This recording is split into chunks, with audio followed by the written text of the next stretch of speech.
नमस्कार, मैं हनुमान शर्मा। आप देख रहे हैं HS24 न्यूज इंडिया की बड़ी रिपोर्ट। जैसा कि आप जानते हैं कि इस वक्त उत्तर प्रदेश यूपी बोर्ड का परिणाम आ चुका है।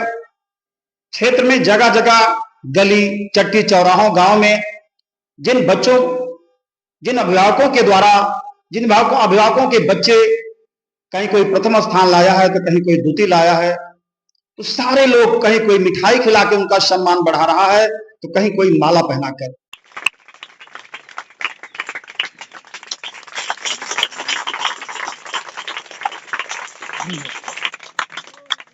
क्या शुभ नाम है अपना? सर, मेरा नाम प्रिंस प्रजापति है जी। मेरे पिता का नाम श्री सुभाष कुमार प्रजापति, मेरी माता का नाम श्री संगीता देवी है और मैं खरवी धनेशपट्टी का निवासी हूँ। मैंने अपनी पढ़ाई ज्ञानोदय पब्लिक स्कूल से की है और यहाँ के अध्यापकों ने मुझे शिक्षा दी, जिससे मैं आज आजमगढ़ जिले में पहला स्थान प्राप्त किया। मित्रों, जैसा कि मैं आप सभी को बताना चाहूंगा, ये जो मेरी बात हो रही है प्रिंस प्रजापति जी से हो रही है। आजमगढ़ जिले के हाई स्कूल क्लास के सबसे टॉप स्टूडेंट से मेरी बात हो रही है। आप सुने कि इनकी जबानी इन्होंने क्या कुछ कह रहा। जी बताएं प्रिंस, इसके आगे फिर। मैंने यहाँ पर LKG से ही पढ़ाई की है और मेरे पेरेंट्स ने मुझे सहयोग दिया, जिससे मैं अच्छी प्रकार से बुक्स खरीद सका और अपनी पढ़ाई पूर्ण कर सका। प्रिंस जी, इस सफलता का श्रेय आप किसे देना चाहेंगे? इस सफलता का श्रेय हम अपने माता पिता एवं गुरुजनों को देना चाहते हैं, जो हमें शिक्षा दिए और हर प्रकार से हमें सहयोग दिए। मैं 12th में अच्छा रैंक लाने का प्रयास करूंगा यूपी बोर्ड। तो फिर आगे आपका लक्ष्य क्या होगा? मैं BA करके UPSC करूंगा और उसमें सफलता प्राप्त करने का प्रयास करूंगा। ये जो आप हाई स्कूल की परीक्षा जिला टॉप किए हैं, इसमें आप गुरुजनों के लिए क्या कहेंगे खास तौर से? गुरुजनों ने मुझे अच्छी प्रकार से शिक्षा दी, जिससे मैं इस सफलता प्राप्त की। पठन पाठन में जो आपको जो चीजें जो मैटर जो सिलेबस की जरूरत थी, क्या वो सारी चीजें यहाँ पर उपलब्ध हो गई आपके लिए? यस सर, यहाँ पर अच्छे अध्यापक हैं, वो अच्छी प्रकार से सिलेक्टेड हैं और जिन्होंने मुझे पढ़ाया और यह मुकाम हासिल करा। आप पूरी तरह से इस विद्यालय पर अपने विषय को लेकर और जो विषय यहाँ पर पढ़ाया गया उसके बारे में क्या कहेंगे? यहाँ पर प्रत्येक विषय पढ़ाया जाता है और नोट्स उपलब्ध कराया जाता है, प्रॉपर रूप से नोट्स तैयार करवाया जाता है और होमवर्क भी दिया जाता है एवं आगे पहले से ही बच्चों को कह दिया जाता है कि आगे से पढ़ कर आइए और वो पढ़ करके आते हैं, जिससे अच्छी प्रकार से क्लास में समझाया जाता है। उन बच्चों के लिए आप क्या कहेंगे जो बच्चे किसी तरह से फेल हो गए हों, या उन बच्चों को के लिए आप क्या कहेंगे जो बच्चे जिला टॉप नहीं कर पाए, ब्लॉक नहीं टॉप कर पाए, उनके लिए आप क्या कहेंगे? उनके लिए मैं कहना चाहता हूँ कि वैसे पछताने से कोई फायदा नहीं होता है, लेकिन अगली बार अच्छी प्रकार से मेहनत करने से वह सफलता प्राप्त करेंगे। चलिए प्रिंस जी, बहुत बहुत दिल से आपको धन्यवाद। आप अगर अब की बार जिला टॉप किए हैं तो इंटर में आप यूपी टॉप करें, हार्दिक शुभकामना आपके साथ हमारी भी है। आप हाई स्कूल में टॉप किए हैं तो कितना मार्क अपना है? 557 नंबर। तो ये जो आप 557 नंबर लाए, क्या इससे आप संतुष्ट हैं? पूरी तरह से तो नहीं हूँ, क्योंकि हमारा अंग्रेजी में जो मार्क था वो संतोषजनक नहीं है जी, उसमें नंबर कटा है हमारा जी, तो मैं जो भी प्राप्त किया हूँ मैं उसमें संतुष्ट हूँ। चलिए, बहुत बहुत दिल से धन्यवाद आपको कि आप अपने वर्ग के प्रति, अपने काम के प्रति पूरी तरह से संतुष्ट हैं, लेकिन फिर भी संतुष्टि के बावजूद भी आपका एक विचार जो है, आपकी एक लगन जो है, आपका एक दृढ़ संकल्प जो है कि आने वाले समय में हम और कड़ी मेहनत करेंगे। आइए, हमारा 91.8% आया है। 91।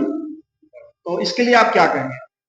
कुछ कमियां थी जिसके कारण कम आया, मैं प्रयास करूंगा कि अगली बार वालों में बढ़िया रैंक लाने का ला सकूं। सूर्यांश जी, आप इसका श्रेय अपने आप को देना चाहेंगे या गुरुजनों को देना चाहेंगे या मम्मी पापा को देना चाहेंगे, या आपको जो मैटर सारी बुकें आप उपलब्ध जो होती थी या उपलब्ध कराई गई विद्यालय के प्रति, परिवार के प्रति या गार्जियन के प्रति, क्या उससे आप संतुष्ट हैं क्या? हाँ, संतुष्ट है। तो क्या कहेंगे परिवार के लिए? परिवार ने, गुरुजनों ने और किताबें परिवार वालों ने हमेशा जब मैंने मांगी तब मुझे दी हैं और स्कूल में जाकर बच्चों को मोटिवेट भी सर लोग करते थे और हर विषय का अच्छी तरह से पढ़ाया जाता था। मैं स्कूल से महात्मा स्कूल का संतुष्ट। तो और भी आने वाले जो जनरेशन है, जो नए बच्चे आज हाई स्कूल में आएंगे फिर इंटर में जाएंगे, उनके लिए क्या कहेंगे आप? उनके लिए यही कहना चाहूंगा कि अच्छे से मेहनत करें और रैंक लाने का प्रयास करें। आगे चलकर आपकी हार्दिक इच्छा क्या है? पढ़ाई के प्रति क्या बनना चाहते हैं आप? मैं एक टीचर बनना चाहता हूँ। टीचर बनकर आप क्या समाज में एक संदेश देना चाहते हैं? टीचर क्यों बनना चाहते हैं आप? टीचर इसलिए बनना चाहते हैं कि लोगों को शिक्षा के प्रति जागरूक कर सकें। क्योंकि कुछ क्षेत्रों में अभी भी जैसे लड़कियों को लेकर के पूरी तरह से उन्हें शिक्षा देना लोग नहीं चाहते हैं। मैं इन्हीं कमियों को दूर करना चाहता हूँ, कुछ ना कुछ कर सकूँ। देखिए, हम सबके लिए बहुत खुशी की बात है कि आज बुरहानपुर तहसील के अतरौलिया विधानसभा के अंतर्गत ज्ञानोदय पब्लिक स्कूल के छात्र प्रिंस प्रजापति ने हाई स्कूल की परीक्षा में पूरे आजमगढ़ में प्रथम स्थान हासिल किया है। तो हम सबका दायित्व बनता था।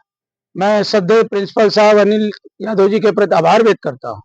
उनके सभी शिक्षक जो यहाँ पर शिक्षा के माध्यम से बच्चों के भविष्य को संवारने का काम कर रहे हैं, मैं उनका आभार व्यक्त करता हूँ कि बहुत रात 10 बजे जब पता चला कि प्रिंस प्रजापति ने पूरे आजमगढ़ में टॉप किया है, तो हम सब ने सोचा कि हमारे क्षेत्र का आजमगढ़ का नेतृत्व कर रहा है इतनी बड़ी जनपद, तो हम लोग स्वतः चल कर आए और प्रिंस प्रजापति जी के सम्मान किए, साथ में गौरव और श्रेयांश जिन्होंने अच्छे अंक से नाम रोशन किया विद्यालय परिवार का, उन्हें भी सम्मान करने का अवसर मिला।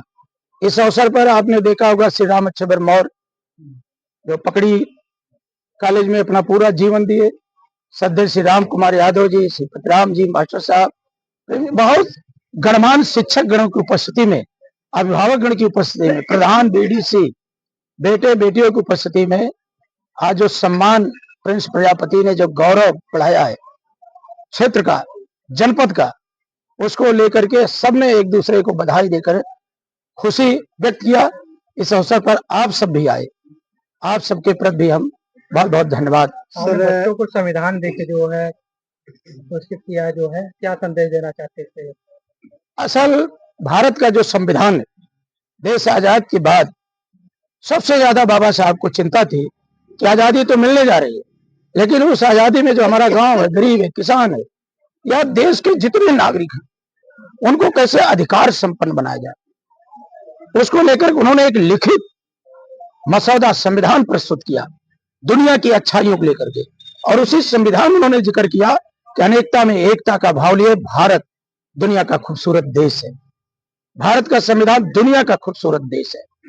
तो हम उनसे यही कहना चाहते हैं कि हमारा देश हर धर्मों का आदर करता है। हम सब ईद भी मनाते हैं, हम सब होली और दिवाली भी मनाते हैं, बैसाखी भी मनाते हैं, गुरु पूर्णिमा भी मनाते हैं, प्रभु ईसा मसीह के दिन भी हम सब गिरजाघरों में लोग जाते हैं। तो हमारे देश में धर्म कोई समस्या नहीं है। स्वामी जी ने कहा था, विवेकानंद जी ने, असल समस्या है कि जो गांव है, गरीब है, किसान है, उसकी बेटी और बेटे की पढ़ाई का इंतजाम किया जाए, उन्हें सस्ती शिक्षा उपलब्ध कराई जाए, उनको कैसे आगे किया जाए, अच्छे विश्वविद्यालय बनाए जाए ताकि वो पढ़ लिख करके दुनिया के देशों के सामने मजबूती के साथ खड़े हो पाए। ऐसा प्रयास भारत सरकार, राज्य सरकार को करना चाहिए। विश्वविद्यालय बनाना चाहिए, महाविद्यालय, इंजीनियरिंग कॉलेज, मेडिकल कॉलेज, और शिक्षा बहुत सस्ती करना चाहिए। शिक्षा का बजट बढ़ाना चाहिए जिससे भविष्य हो रहे समय पर नियुक्तियां निकलनी चाहिए, वैकेंसियां निकलनी। आज आप देखते हैं बड़े पैमाने पर नौजवान कुंठित है, निराश है। 6 साल से ज्यादा हो गया, प्राथमिक विद्यालयों में कोई भर्ती नहीं निकली, पुलिस भर्ती आई, भ्रष्टाचार पर। सर, जिस विद्यालय पर आप आए हैं, बच्चों को भी सम्मानित किए हैं, वो भी ऐसे विद्यालय बच्चे को जो जिला टॉप किया है। तो इस विद्यालय परिवार को और उस बच्चे के अभिभावक से आप क्या कहना चाहेंगे? देखिए, मैं तो बराबर कहता हूँ, आपके चैनल के माध्यम से भी कहता हूँ कि बाबा साहब ने कहा था कि शिक्षा उस शेरनी का दूध है जो जीतेगा घुर्राएगा। तो हमारे समाज के लोग जो गांव में रहते हैं, वही बच्चे उनके भविष्य हैं, उनको बनाने के लिए आपने देखा बहुत नारे लगे कि आधी रोटी खाएंगे, बेटे को पढ़ाएंगे, बेटी को पढ़ाएंगे। बहुत बड़े बड़े आंदोलन हुए। माननीय मुलायम सिंह यादव जी मुख्यमंत्री थे तो उन्होंने कन्या विद्या धन की योजना चलाई। अखिलेश जी आए तो लैपटॉप की योजना लेकर के आए। वो नौजवानों को बार बार प्रेरित करने का काम करते थे कि आप टेक्नोलॉजी से जुड़ो, तकनीकी से जुड़ करके अपना भविष्य भी बनाओ और गांव देहात सबके भविष्य बनाओ।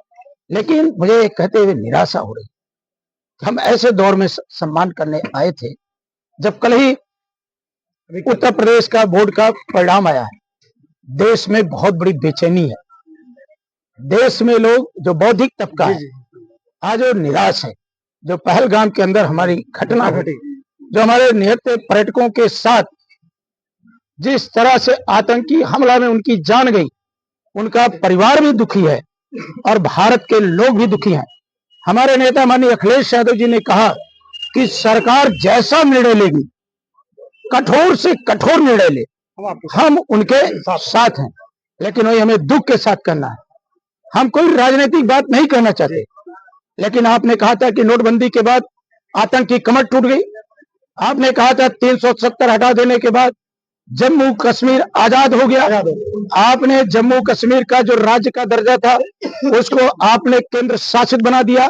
आपने अपने सांसद गाजीपुर के रहे मनोज सिन्हा जी को वहां का आपने गवर्नर बना दिया, केंद्र शासित।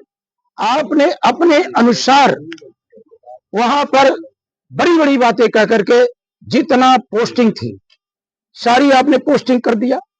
सब कुछ आपने किया अपनी मनमर्जी से।